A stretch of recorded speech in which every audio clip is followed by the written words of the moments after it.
she'll stay running for me. So I see us a few faces that was in some of the other classes that I talked to, but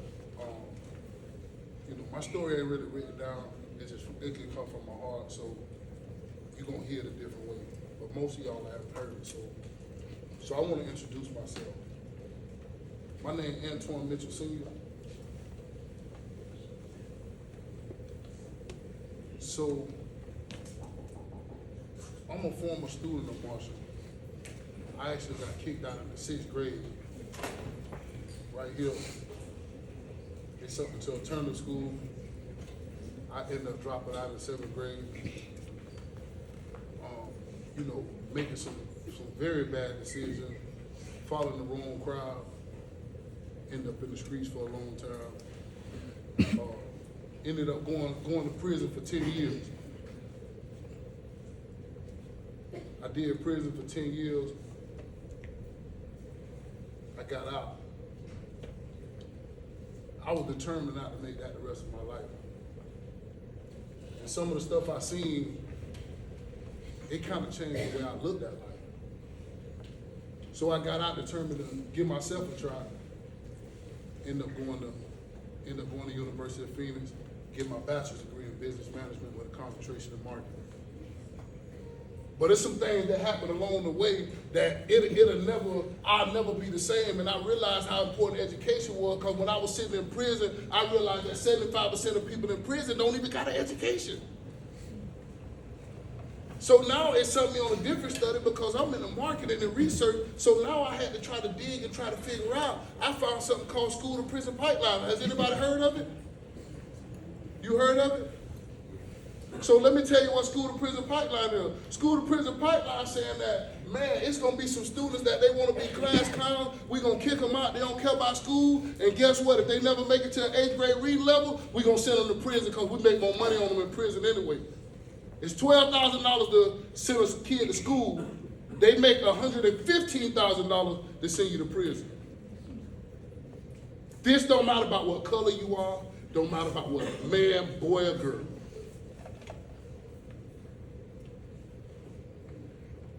So I went through this whole journey, and I kept asking God, why me? And I keep saying, why me? Why I got to go to prison? Why I got to be lost in the streets? Why my daddy got to be on crack cocaine? Why we got to be poor? It wasn't until I started asking myself, why not me? So I went through that whole journey, and I'm realizing that it came a point where I realized this journey ain't even about me. It's about the people. It's so many young people that I need to come back and tell my story. I graduated with my bachelor's degree. I sat down for a whole week because if nobody ever been to school, they can never tell you this. The opportunities that open up once you graduate with a bachelor's degree, they overwhelmed me. I had to sit down for a whole week and think about where my life was headed. Because opportunities that was in my grasp that I wasn't qualified for, now they available. So now I had to ask myself, where can I bring the most impact at? I was working at Walmart, working 50 hours a week. I sat down for a week. I said, you know what? I want to bring impact. The money don't matter. The money don't matter. I want to know where I can bring the most impact. I sat down and thought for a week, and then it came back to me. I said, man, it's so many young people that, man, they out here in middle school, and they right there at the fork in the road. If they make the wrong decision, they going to go down the bad road. If they make the right decision, they can go around the good road. But I also realized it's some people that ain't got my story. It's some people that got a story, but they don't got my story. My daddy was on drugs. We was poor. I was depressed. I was angry. It was a lot of things that I went through that I could understand and I could relate what people going through. My story might have been a little worse than some of y'all. So I say, you know what? Man, I need to use my story because it's a lot of young people that they don't got the guidance. They people ain't even seen what I seen. They ain't had to overcome what I had to overcome. So I say, you know what? I need to spend the rest of my life waking up the young people. Because, man, look where we at. The young people so lost, it's the blind leading the blind.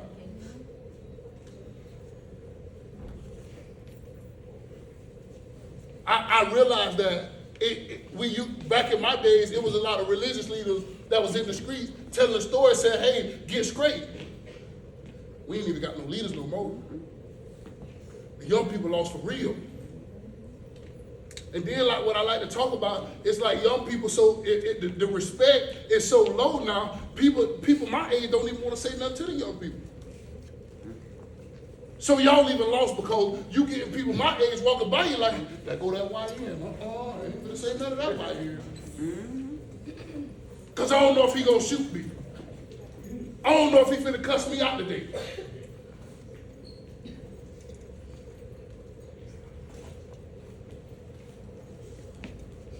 So as I made my way to prison, it ain't nothing but reflection time. I had a lot of time to sit back and reflect. I kept asking myself, why me? I had to understand where I went wrong at, but I was trying to impress some people that I don't even see these people no more in my life. I was trying to be cool with a crowd that, man, I don't even know these people right now today. So and I got to ask myself, why was I trying to impress people in 6th grade that I was never going to see again in my life?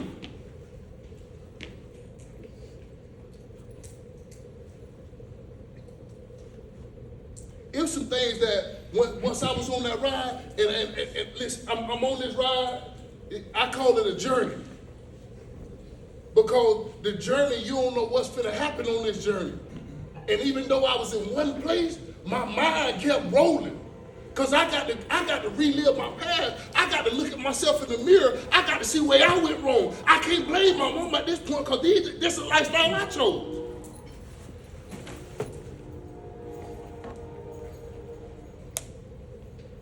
I seen something coming. And this the one I want to hit home. And I seen something coming, and I want y'all to get this if y'all can't get nothing else. 75% of people in prison don't got high school diplomas.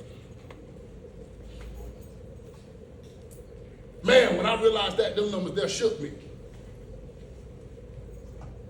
So when I did my research, I realized that every day they building prisons based on the reading level. If you don't read past the 8th grade level, they building a prison for you right now. This ain't me talking these statistics. This ain't me talking, if you can't read past the 8th grade level, they building a prison bed for each and every last one of y'all right now. Statistics say that if you can't read past the 8th grade level, once they go to throwing all these nigga jargons at you and stuff, you're going to get confused, you're going to lay down.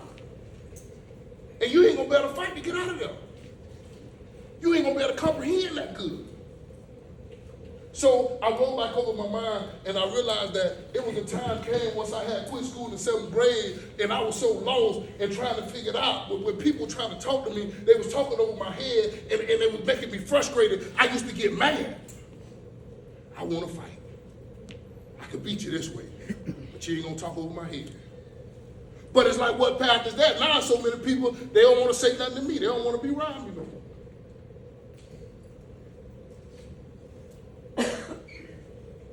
So I realized that it was in order to elevate, I was going to have to educate.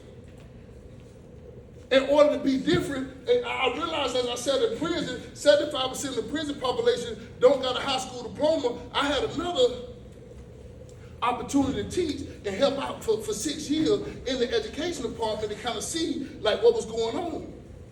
It don't really become apparent to me until I become a teacher and I'm helping people that's older than me, helping them with fractions. I say, oh, there's a problem here. Okay. So they locking up people that don't got an education.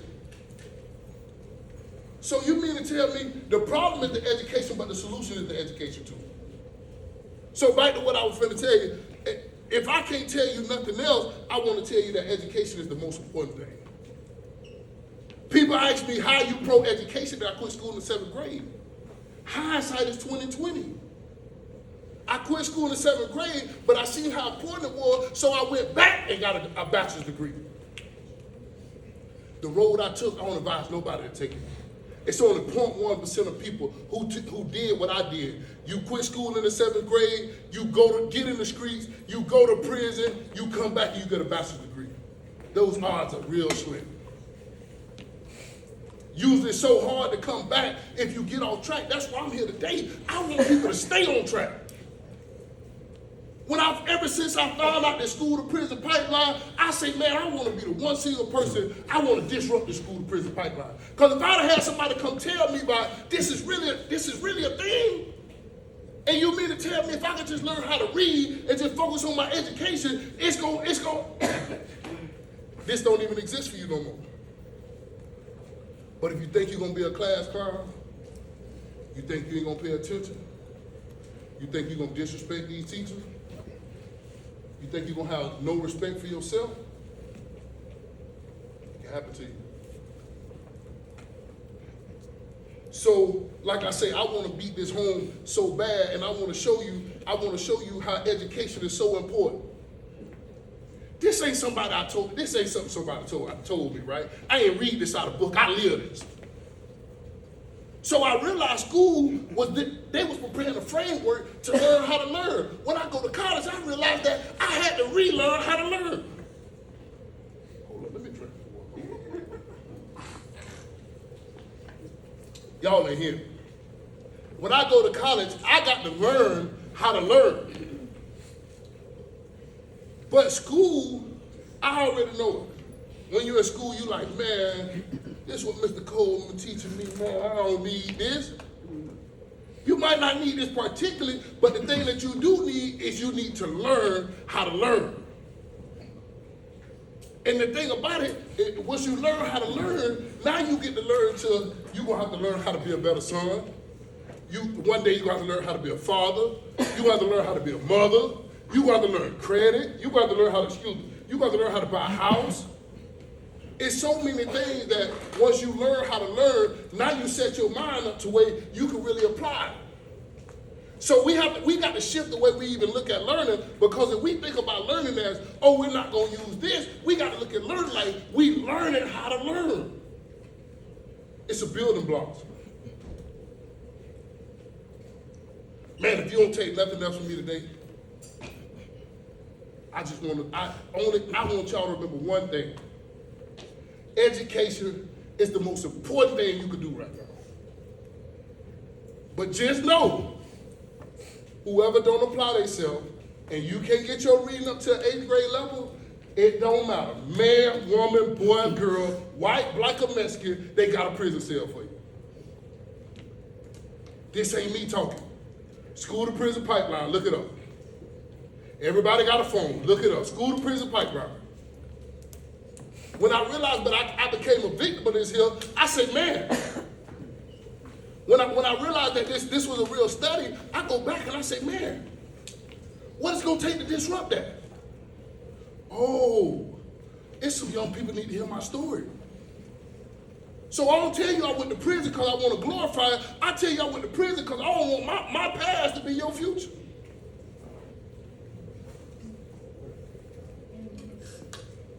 I really believe that if it was somebody that I could really relate to that would have came and spoke to me when I was in this seat, I think I could have got it. But everybody I kept hearing speak, I kept saying, man, y'all can't relate to me. You don't know what I'm going through.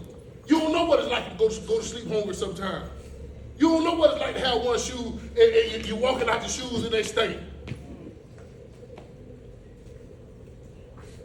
It was 5 of us in the house, man, sometime in a 2-bedroom house. Mama did the best she could. Bless her heart. Man, so I understand, man, there's a lot of adversity that we come up against, but it ain't about how you start, it's how you finish. You can overcome everything that was put in front of you.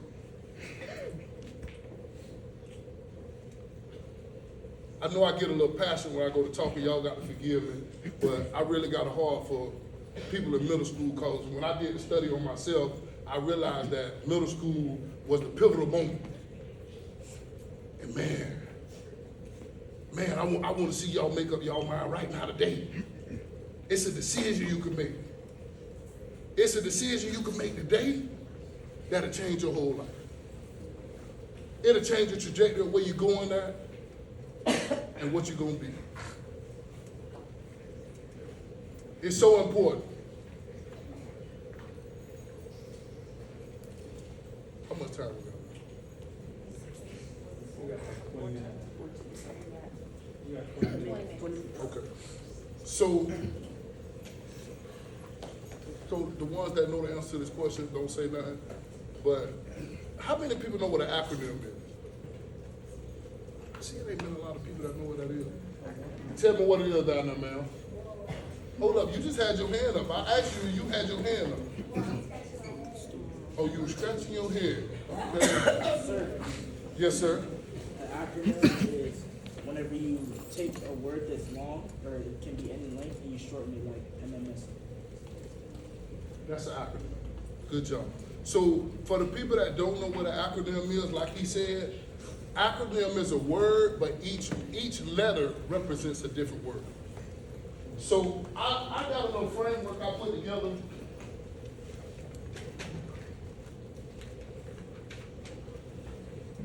So one of my things to say is be great. Be great is an acronym. I realized as I was on my journey, you know, don't get me wrong, hindsight is 20/20. So when I look back and I see some of the things that I wish I would have knew as I was going through it, I could have probably got a better result. But it's like, hey, hindsight 20/20. So I say, you know what, I need to develop a framework that I can present to the young people. If you take this with you, now you're gonna increase your confidence. You're gonna have the tenacity to get through, the mental fortitude to kind of face whatever situation you get into and overcome it. So be great. Be great is an acronym. Can everybody see it? Be great. So be great is an acronym. The B stands for believe. Believe in you're bigger than your environment, your zip code. It's not your future. You want to believe in yourself because a lot of people ain't gonna believe in you. A lot of people, listen, your mama might not believe in you because she probably only went so far, so she can't tell you about you can go do that. I'm the first generation male to graduate college in my family. I'm the first generation male to graduate college in my family. Nobody could tell me, hey, go do that because ain't nobody been that far. I had to believe in me. They told me I was crazy. I dropped out of school in 7th grade. How you gonna do that? I don't know. I'll figure it out. So it don't matter about where you start at. It don't matter because your mama ain't do it. It don't matter because your dad ain't do it. Guess what? You could do it. You got to believe in yourself. You gonna have big dreams, and one thing you ain't gonna do, you ain't gonna be able to tell these small-minded people about your big dreams. You try to tell a small-minded person about big dreams, guess what they gonna do? Tell you it's no way possible, because they gonna try to hold you their limitations. You can dream bigger than anything you ever been through. You got to believe in you. Endure. Push through the pain. Excuses only cost you opportunity. 0 excuses, 100% accountability. 0 excuses, 100% accountability. Listen, it's only so long you're going to be able to blame your mama for the stuff you're doing. It's only so long you're going to blame your daddy because he wasn't there. Guess what? He ain't coming.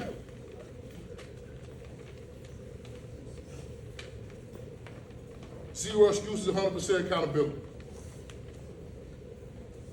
You got to grind with intention, put effort into what elevates you. Grades, discipline, and self-respect. You go out the grind. Ain't nobody giving you nothing. Don't nobody owe you nothing. Ain't nobody giving you nothing. I told you they make more money off sending you to prison. They don't care. You go out the grind. You going to be resilient. You got to bounce back stronger every time. Your comeback is proof of your power. I'm telling you right now, you're going to fail. You're going to fall, but it ain't about how many times you fall, it's about how many times you get up.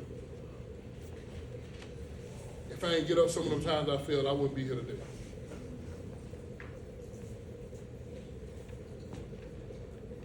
When you see a successful person, just know this a whole bunch of failures added up.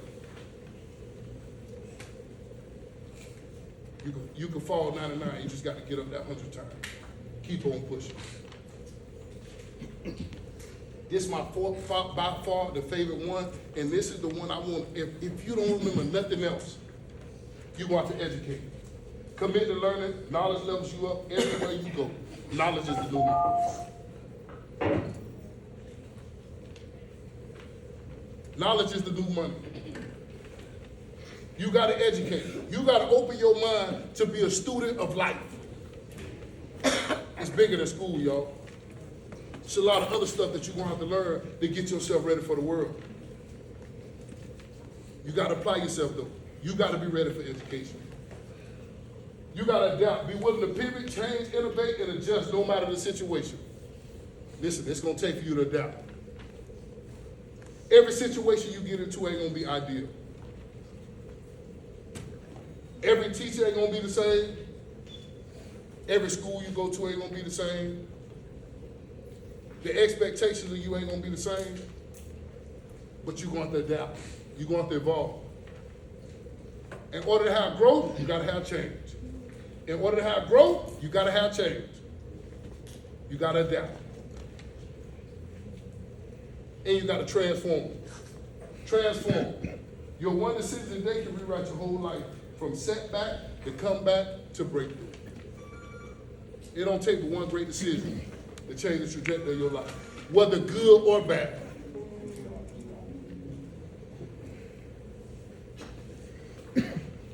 How many people got younger siblings here? Hey, y'all can put your head down. That's good. You can put them down. So let me ask y'all this. Y'all realize that when you got younger siblings, you a leader because these young people are looking up to you.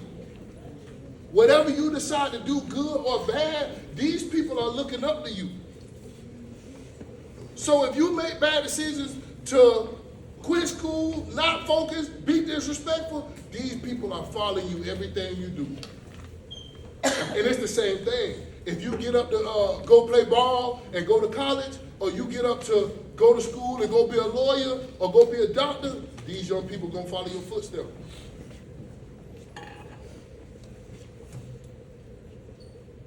So us as leaders, we got a bigger responsibility. We got a bigger responsibility because when we leaders, we got people that's following us. And we accountable for them. So we have to be different when we got somebody following us because we know these people, everything we do, these people watching us. Over half of the room held their hand up. But we got to realize that in leadership, we may have to break generational curses. We do the right thing even when ain't nobody looking. Our road gonna be a little bit harder because guess what? We got people looking up to us. And they study us. They study our every move. One of the other things that, man, I want y'all to remember this too. I'm gonna keep touching on this one. Man, respect. This is such a big thing. And I'm kind of like bringing you in the conversation of what a lot of adults have. The young people so disrespectful. The young people are so disrespectful. I don't even want to tell him to put his pants up because he's so disrespectful. I don't even want to tell him when he's doing wrong because I don't know what he's going to come back and say. The boy putting guns on Facebook, man, he on Instagram with guns. Man, let him do whatever he going to do. Respect been by far the thing that took me the furthest in life. Respect in everything you do. Respect due to a dog. I do want to open the floor up for questions, if there's any questions. No questions? Okay, here we go right here. Hold on, let me get him, then I'm going to get you. Did you have to get a GED? Please stand. So, I didn't get a GED, but I went to a program that kind of went self-paced. Did it that way. Go ahead. How many years did you in college? Man. So I end up doing, so that's a whole nother thing. So on my road to college, I quit 2 times. Life got hard. But every time I quit, I got back on. Right? So to get my 4-year degree, it took me like 5.5 years, but I ain't give up. you can do it in 3. You stay focused, you can do it in 3. Guaranteed. You can do a bachelor's degree in 3 years. Did you have to make up the years you missed? What, in school? It was a little bit different, but yes. Yes, go ahead. Man, prison is one of the most devastating, depressing places that you'll ever see in your life. This my reason for coming here, because some of the places I seen like prison, I don't wish that on my worst enemy. I don't want nobody in here to experience that. It's the most loneliest, devastating, depressing place that you ever got to see. You don't want to see it. And you can avoid it. Focus on your education, you won't avoid the whole thing. Cool? Go ahead. Go ahead, speak up. Speak up. We are in 8th grade level. We don't know what type of time, like, who's behind something. How do they? So they giving y'all tests all the time, and they testing your reading level. So they should tell you. Everybody should know what their reading level is.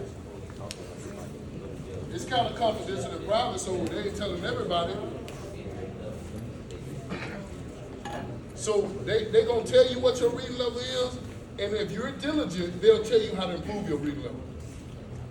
But everybody here just know, if you don't read past the 8th grade level, they building a prison for you right now. Hold on, let me get this young. It was somebody had their hand up here? It was you? Huh? Stand up when you're asking a question. Stand Hold on, up. let me get him, then I'm coming back. Hold on. No, it's just to that point. If they sit in the reading class, your reading level low. No, really. No, he telling the He truth. telling you you're gonna go to jail if you're not in 8th grade. That was a good question.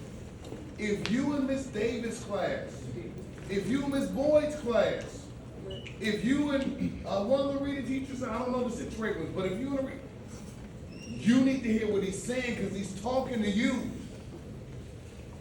If you're in the reading class, he's talking to you. Some of y'all are laughing and talking, not listening, but you in a class, and he's talking to you. Listen to what he's saying. They gonna get rich. 100. If you raise your hand, don't raise your hand. But he told you $100,000 per person. They got about $4 million in this room right now coming to them. If you don't change, you better listen to what he's saying. I have a question, and this is for all of you guys too. So some of these Hush. kids need to know, how do they change themselves? Like, they started off rough, but there's gotta be a way for them to make that change now. That's a good question. So that's a good question, right? And first thing is, it's about making a decision, right? So if you know where a problem at, you can create a solution. If you live in denial, you can't create a solution. If you're scared to admit that you got a problem, you can't create a solution. But if we realize that reading is our problem, that means that we need to get a tutor. We need to go ahead and apply ourselves. Be diligent. Listen, don't worry about what people think, because when you catch that turn, you're all by yourself.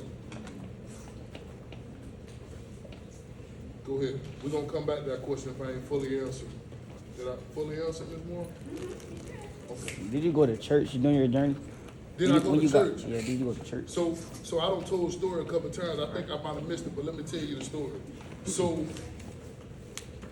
the easy answer to your question is yes.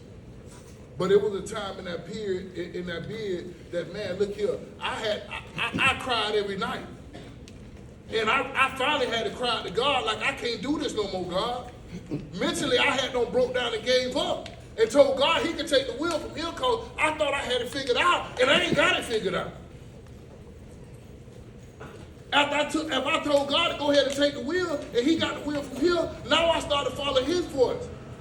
Now I started to live different and see things different, because I ain't on my own understanding no more, because I realized I don't know nothing. So I had to come bring a bigger, some faith in this situation. 2 minutes.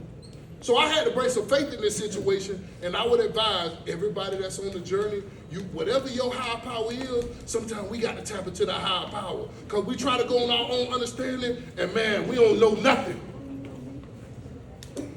This is our last question, and we're going to get ready to go. This is our last one right here. Go ahead. Did your parents ever try to better themselves? My daddy died when I was 16.